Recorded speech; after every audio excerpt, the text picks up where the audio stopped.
Hello friend, welcome to my YouTube channel. आउ गोटे मो वीडियो आपण मानक स्वागत कर जो मैंने भी मो वीडियो देखुंट निहाती भाव आपण मैंने जदि नुआ कर आसछंती तो डेफिनेटली आपण मैंने मो वीडियो को जदि पसंद करेंगे ताहले लाइक सब्सक्राइब शेयर करेंगे। आउ आज टॉपिक जो मैंने भी बाहर जगह को जाउछंती जेमिति कि हैदराबाद, विशाखापट्टना, चेन्नई, बेंगलोर एमती जो जगह को भी जाउछंती तो से मानक पय गोटे खुशी खबर कहीं बहुत लोग हराण हो जाते जे केउ जगह आम टिकट काटबू तो से गोटे भल आउ टिकेट काउंटर जो एवरी टाइम एवरी मोमेंट से पाखरे आउ टिकेट उपलब्ध रोचे तो से बहुत कष्ट करके आपण मानक गोटे छोट वीडियोटे बनई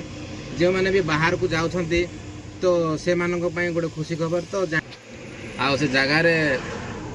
टिकेट कटा जाउची से टिकेट केते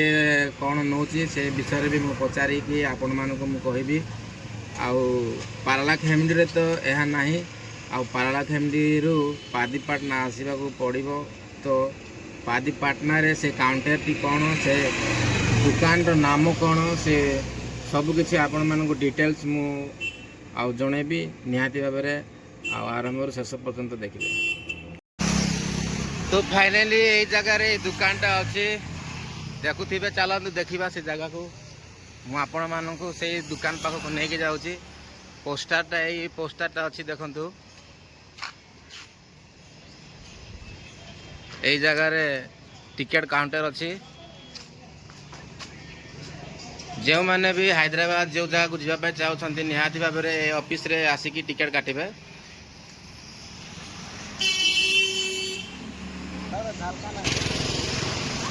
फाइनली आम से जगह को पहुंची जाइए तो देखा पाचु आम भाईना जड़े हैदराबाद जाऊँगी पचारा आउ से टिकेट भाईना आउ नॉन एसी ना एसी नॉन एसी तो ये केते घंटा लगुच पहुँची जा तो जर्नीटा भल रोचे तो